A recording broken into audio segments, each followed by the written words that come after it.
Assalamualaikum warahmatullahi wabarakatuh. Kembali lagi di channel YouTube saya, Ainur Rasyida, mahasiswa baru UIN Maulana Malik Ibrahim Malang, Fakultas Adab dan Humaniora, jurusan Bahasa dan Sastra Arab. Di sini channel yang kali ini saya akan membahas tentang protokol kesehatan dengan berjudul sosialisasi kesehatan yang menerapkan 5M dan juga vaksin.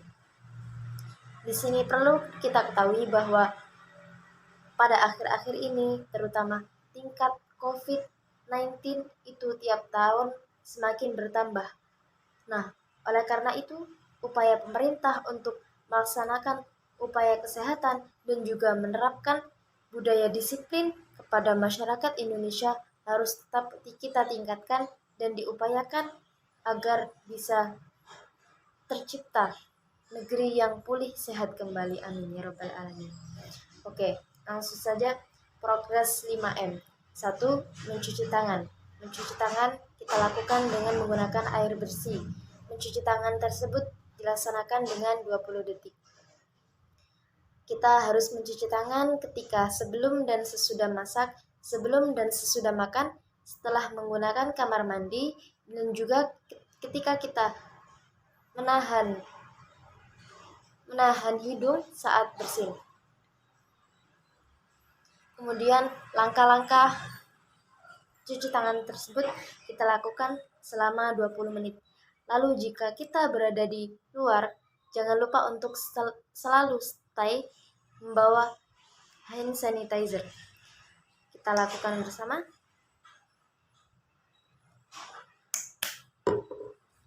Kita lakukan gosok-gosok seperti ini.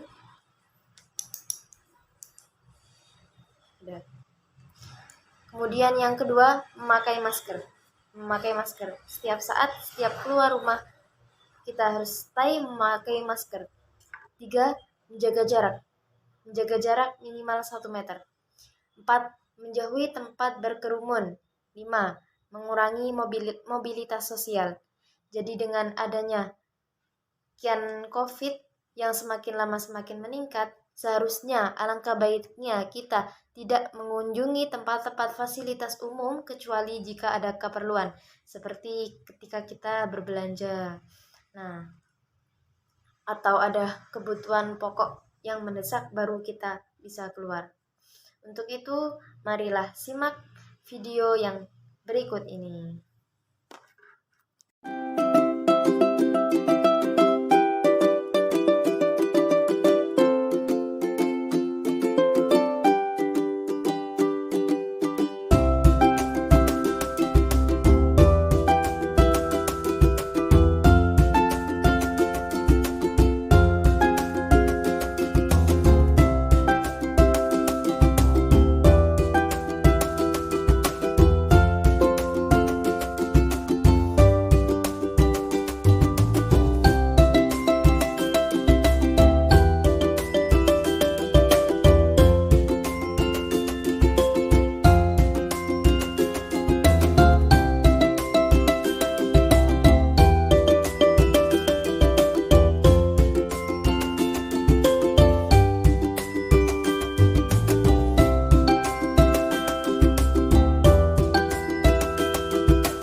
Terkait pelaksanaan vaksin, apa sih manfaat vaksin? Mari kita simak video yang satu ini.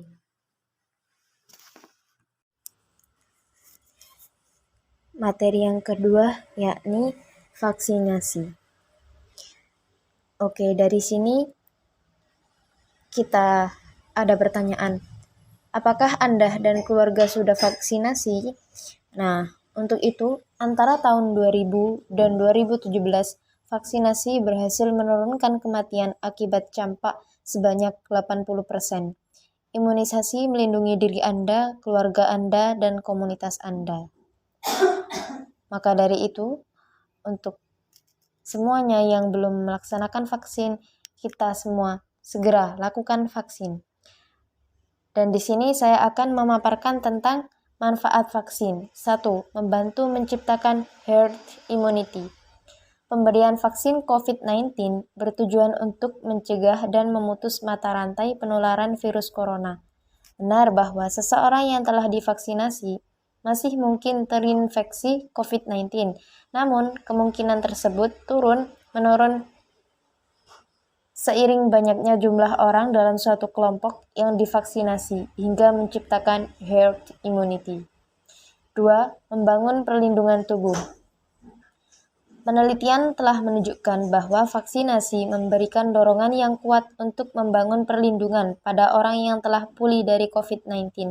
Meski demikian, orang yang belum pernah terinfeksi COVID-19 pun dapat terlindungi oleh vaksinasi. Ketiga, memperoleh kekebalan tubuh. Vaksin COVID-19 dapat memberikan kekebalan tubuh, meski CDC mengaku belum mengetahui berapa lama perlindungan yang mampu diberikan oleh vaksin.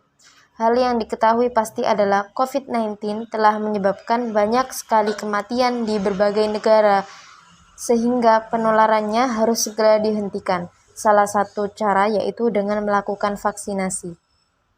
4. Menurunkan sakit parah akibat COVID-19.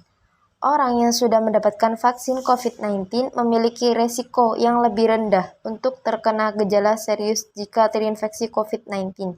Sebagaimana uji klinis vaksin Pfizer, BioNTech, dan Moderna yang menunjukkan bahwa vaksin ini 100% efektif dalam mencegah penyakit yang parah. Terkait pelaksanaan vaksin. Vaksin di sini dibagi menjadi berbagai macam, dari kalangan anak kecil sampai orang dewasa. Vaksin untuk anak-anak biasanya dari anak SD itu sudah boleh melakukan vaksin, kemudian ada vaksin dari umur 18 tahun ke atas, dan juga vaksin untuk lansia. Alur-alur tahapan saat vaksin nanti, kita disuruh untuk membawa KTP bagi yang sudah berumur 17 tahun ke atas, kemudian bagi yang belum berusia 17 tahun ke atas, kita bisa menggunakan kartu keluarga dengan menunjukkan siapa yang akan dilaksanakan vaksin nanti. Nah, setelah itu kita mengantri kepada para petugasnya. Nanti pada kloter kedua nanti nama kita akan dipanggil dan didaftarkan. Kemudian langkah selanjutnya yakni kita melakukan tensi darah, di mana nanti kita akan ditanya-tanyai terkait pelaksanaan vaksin COVID-19 ini, apakah kita ada keluhan atau tidak, apakah kita mempunyai penyakit-penyakit yang berbahaya atau tidak, seperti kalau orang yang mempunyai penyakit sesak nafas itu vaksin lebih baik jangan dilakukan dulu. Nanti setelah itu baru kita diperbolehkan melakukan vaksin. Kemudian nanti setelah vaksin selesai, kita diharap untuk menunggu sekitar 15 menit. Kemudian nanti kita dapat kartu vaksinasi. Untuk kartu vaksinasi pertama seperti ini. Di sini tertera memakai masker dengan benar dan menutupi hidung dan mulut. Kedua, mencuci tangan, memakai sabun, dan bilas dengan air bersih. 3. Menjaga jarak dan fisik. Jadi menjaga jarak itu 1-2 meter. Kemudian jika kita semua telah melaksanakan upaya-upaya ini, nanti kita itu sebagai warga negara Indonesia ikut melindungi Indonesia dari wabah, dari penyakit ini.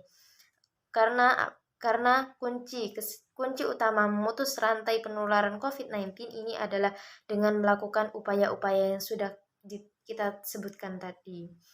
Untuk itu, marilah kita terapkan budaya ini dan jangan sampai kita melewatkan begitu saja, karena fasilitas vaksin ini diberikan secara cuma-cuma kepada seluruh warga negara Indonesia.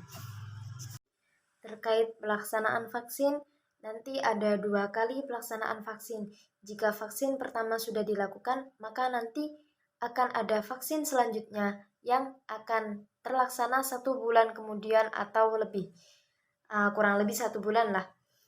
Dan saat nanti vaksin kedua itu kita disuruh melaksanakan vaksin di tempat yang sama. Karena apa? Jika ada kemungkinan terjadi sesuatu yang tidak diinginkan, nanti kita bisa konsultasi kepada dokter yang mana kita telah melakukan vaksinasi yang pertama di tempat tersebut. Nah, untuk itu, untuk menjaga kesehatan, kesejahteraan, dan juga menjaga Indonesia agar menjadi negara maju, mari kita terapkan protokol kesehatan 5M untuk mencegah penularan dan penyebaran virus corona di Indonesia. Selain itu, jangan lupa pula untuk selalu meningkatkan sistem kekebalan tubuh agar terhindar dari infeksi COVID-19. Kemudian jika kamu atau anggota keluargamu memiliki gejala virus corona, maka jangan takut dan jangan risau untuk segera menghubungi dokter. Kemudian penanganan mengenai gejala-gejala COVID jika itu terjadi kepada orang sekitar. Nah, maka kita tidak perlu risau. Kemudian tenangkan orang yang terdapat gejala-gejala tersebut. 3. Tetap menjaga jarak dan jangan lupa terapkan protokol kesehatan yang sudah saya sebutkan tadi. Kemudian seperti tanda-tanda COVID-19. Kita tidak akan pernah menduga siapapun dan dimanapun virus itu terjadi. Tetapi upaya jika sampai terjadi tidak bisa mencium atau merasakan bisa dilakukan dengan menggunakan minyak kayu putih. Minyak kayu putih nanti bisa ditaruh di kapas, kemudian ditaruh ke hidung anak yang terkena gejala tadi atau kepada orang-orang sekitar yang mempunyai gejala tadi, atau diminum dengan air hangat dan juga kita campurkan beberapa tetes minyak kayu putih tadi kemudian diminumkan. Nah, itu kalau untuk orang yang mau saja. Kalau tidak mau cukup dengan dikasih uap dari air minyak kayu putih tersebut. Kemudian selanjutnya lakukan karantina jika memang sudah benar-benar gejala tersebut itu sudah lama, seperti 1-2 minggu, itu jangan kita biarkan. Karena kenapa? Karena nanti penyebaran virus itu berjalan sangat cepat sekali, dan jika kita biarkan maka dia akan semakin senang lah istilahnya. Jadi jangan sampai virus itu terjadi sampai menyebar di mana-mana yang kita tidak inginkan. Oke, untuk itu marilah kita jaga bersama bumi kita ini agar Indonesia sehat, Indonesia kuat, hidup mahasiswa jaya. Assalamualaikum warahmatullahi wabarakatuh.